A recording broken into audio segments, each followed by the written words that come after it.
Misalnya kan kadang gitu kita lihat sosmed, terus kayak ini nggak bener nih kayak gitu. Terus kayak kita mau ngejudge orang itu, orang yang di video itu. Nah gimana cara kita kayak menahan sabar untuk tidak komentar gitu kan?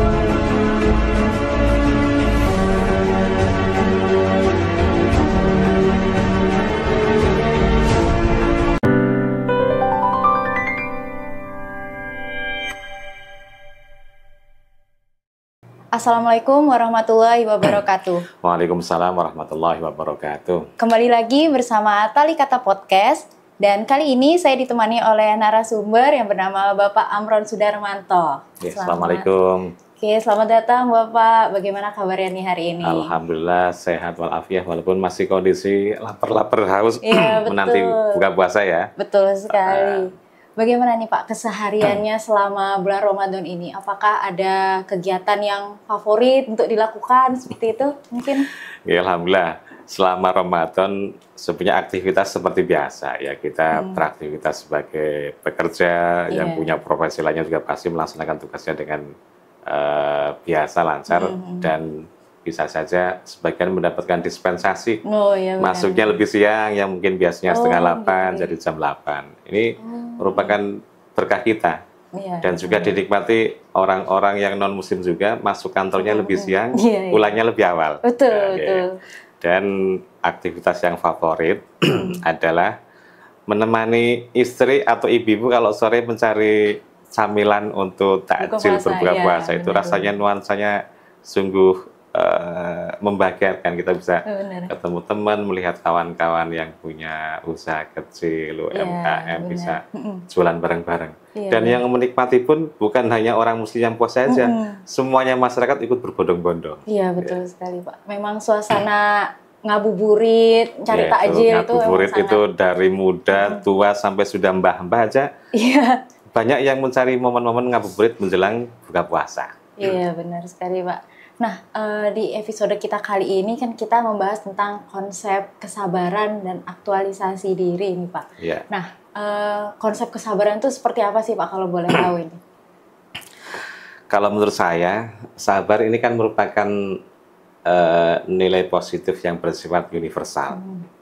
Siapapun strata pendidikannya dan juga apapun agamanya, pasti dia diajarkan tentang sifat sabar. Termasuk sabar ini pun merupakan pelajaran dari nenek moyang kita. Sabar ini merupakan kemampuan pribadi seseorang untuk menahan emosi agar tidak menimbulkan emosi-emosi negatif yang akan timbul setelahnya itu. Jadi ya memang sabar itu memang kalau diungkapkan gampang. Misal sabar Mas, sabar Mbak. Tapi inilah aplikasi yang sangat sulit. Dan menahan emosi ini merupakan ketahanan seorang untuk menahan amarah. Sehingga tidak muncul-muncul emosi yang bersifat negatif lainnya. Contoh marah-marah, kemudian frustasi, kemudian patah hati, atau mungkin udah pesimis. Semuanya itu harus didasari dengan sifat sabar. Bahkan ada orang yang mengatakan bahwa sabar ini merupakan solusi bagi orang yang tidak punya solusi. Kenapa tuh Pak? Ya karena kebanyakan orang sabar itu dikonotasikan orang yang sudah tidak punya harapan dengan segala macam ikhtiarnya. Sehingga ya salah satu yang harus dijalani, harus dilakukan adalah ya dengan bersabar. Ada juga ungkapan ini bahasa barat, as-sabru jamil. Sifat sabar ini adalah keindahan. Sehingga apabila orang yang didasari dengan jiwa-jiwa nilai agama, orang akan bisa menempatkan jiwa sabar ini semua aktivitasnya akan didasari bahwa setiap apapun tindakan kita, setiap apapun amalah kita, setiap apapun ikhtiar kita, sebenarnya Allah sudah mengatur kok. Nggak mungkin ya kita ya, ibaratkan orang yang punya cita-cita, contoh Mbak Lulu ya, saya ingin jadi pengusaha yang sukses. Apakah kemudian punya modal besar, buka usaha langsung sukses? Enggak kan? Pasti harus ada tahapan-tahapan, step by step, secara proporsional untuk bisa kita lakukan. Kalau memang anak usia remaja ingin sukses ya, pertama harus belajar yang rajin. Sekolahnya jangan bolosan, jangan kabur-kaburan, apalagi sering kelahi atau tawuran. Ini insya Allah nggak bakalan sukses. Apalagi anak-anak remaja yang saat ini kurang menghargai orang tua, kurang menghargai gurunya. Ini merupakan jiwa yang hilang dari kesabaran. Menuntut ilmu itu juga harus kesabaran. Mencari profesi, penghasilan, rupiah, rezeki juga harus kesabaran. Iya, benar. Karena sabar ini bisa dalam hal beribadah kepada Allah, dalam hal meninggalkan maksiat, dan dalam hal berikhtiar. Kita yang dewasa saja, bagaimana kita bisa mendidik anak dengan harapan nanti anak saya harus jadi anak yang soleh. Pertama dengan kesabarannya orang tua. Orang tuanya pertama harus menjadi contoh. Bagaimana harapan kita, yuk birrul walidain, tapi orang tuanya loh nggak bisa memberikan contoh kepada anaknya. Dan juga harus bisa memberikan pelajaran-pelajaran anak-anak untuk bisa belajar ibadah, berpendidikan yang sesuai karakter anak-anaknya, dan juga memahami lingkungan. Kita sering bersikap agak arogan dengan lingkungan yang terkadang kita membahas yang remaja aja ya. Anak-anak sering ngumpul ungkapan-ungkapan kasar atau yang agak miring-miring itu ya. Coba jangan dengan ungkapkan apa aja yang disebut di YouTube, Instagram atau yang viral-viral di TikTok itu, coba diungkapkan kalimat yang baik lah. ini kesabaran kita karena orang tua mengajarkan anak itu harus dengan cara yang sabar pula. Kemudian contoh saja sekarang kita sedang melaksanakan ibadah puasa. Kalau nggak sabar, pasti pengennya cepat beduk ya. Atau mungkin ada, ayo cepat kita puasanya biar cepat buka. Tiba-tiba jam 11 nyalakan loudspeaker masjid langsung adzan. Duhur belum, apalagi maghrib. Nah itu, jadi harus penuh kesabaran. Dan orang sering memberikan nasihat, Mbak sabar Mbak ya, ada musibah, orang tuanya meninggal, diputus pacar, itu kan sering sabar. Nah, sabar ini memang di dalam Islam ada instruksinya Allah. Ada anjurannya kita tetap harus bisa mempertahankan sifat sabar yang harus kita miliki. Di dalam Al-Quran surat Ali Imran kayaknya ayat ke-200 berbunyi A'udzubillahi minasyaitonirrajim. Bismillahirrahmanirrahim. Ya ayyuhalladzina amanusbiru wasobiru warobitu. Fattakullah la'alakum tuflihun. Wahai orang-orang yang beriman, bersabarlah kalian dan kuatkanlah sifat sabar kalian. Dan berkomitmen atau berintegritaslah kalian. Karena sebenarnya ini ayat dulu diturunkan di saat perang. Orang untuk menghadapi para musyrikin itu masih banyak orang yang ongkang-ongkang untuk berperang. Makanya warobitu itu sabar untuk tetap tinggal di perbatasan negaranya. Jangan sampai kita diserbu oleh negara kaum musyrikin saat itu, tapi perintah Allah agar berintegritas. Kalau memang mau menjaga pertahanan negara kita, harus sabar di situ. Bertahan pokoknya. Jadi sifat sabar juga harus dikuatkan terus. Kemudian dilanjutkan wattaqullah la'alakum tuflihun.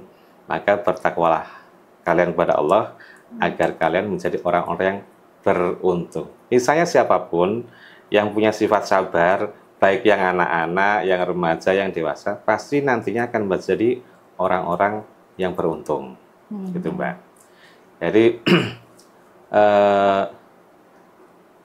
as-sabru minal iman gitu ya.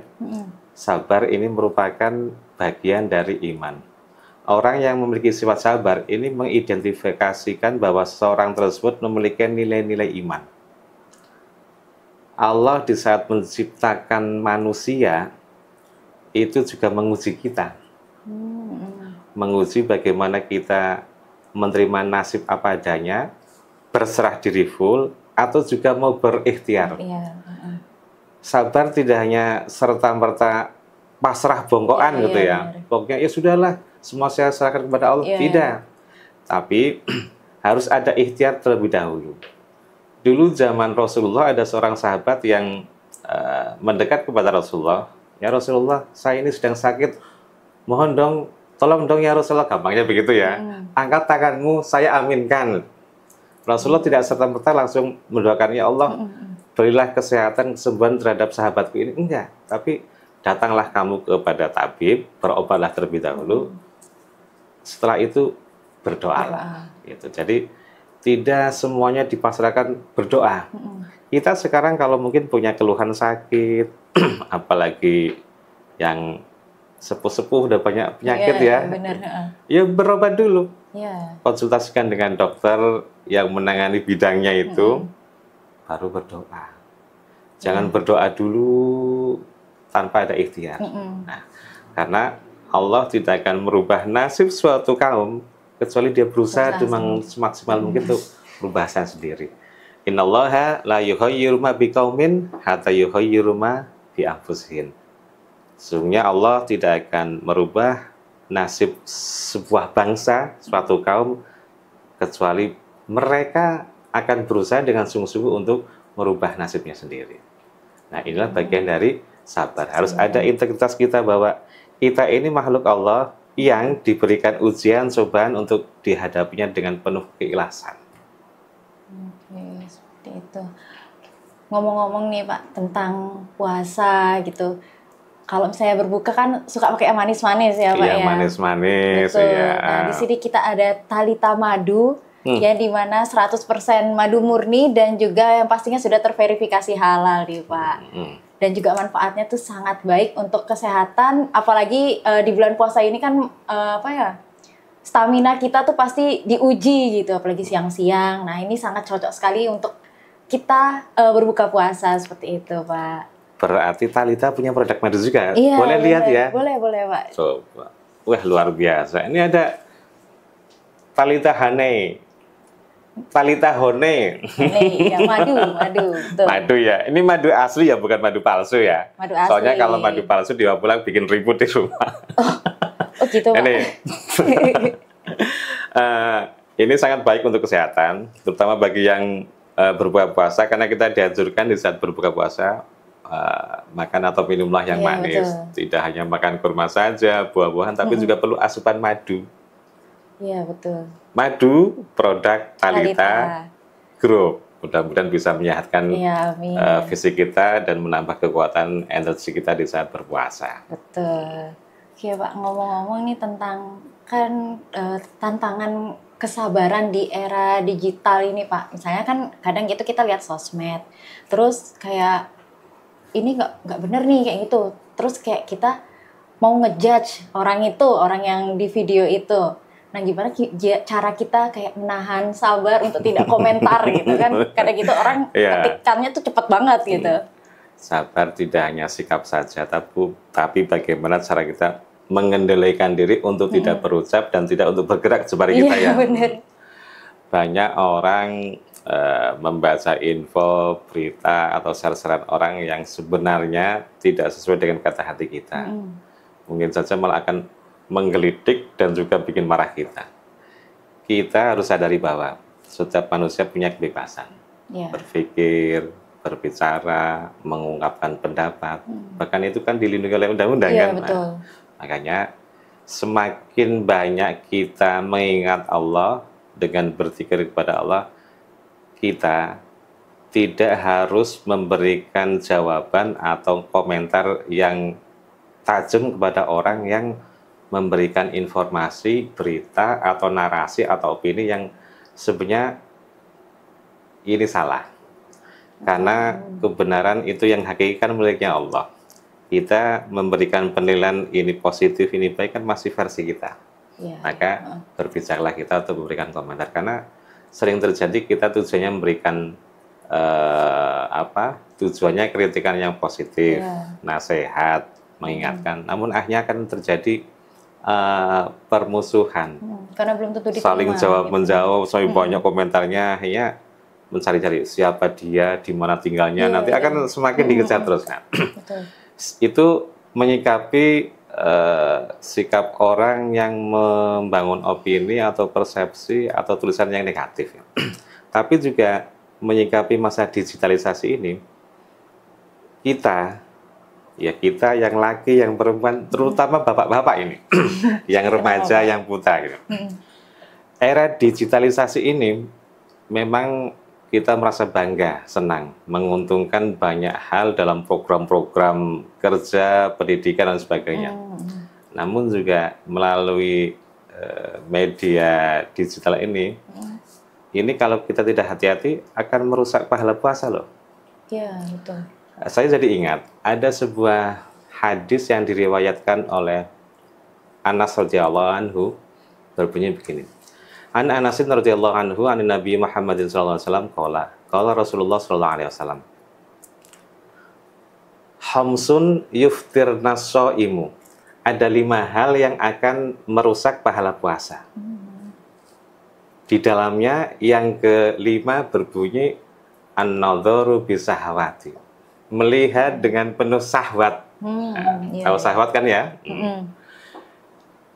Ya, saya introspeksi untuk kami sendiri dan juga kepada kawan-kawan yang kaum Adam khususnya. Kita tidak akan lepas di kehidupan sehari-hari dari HP.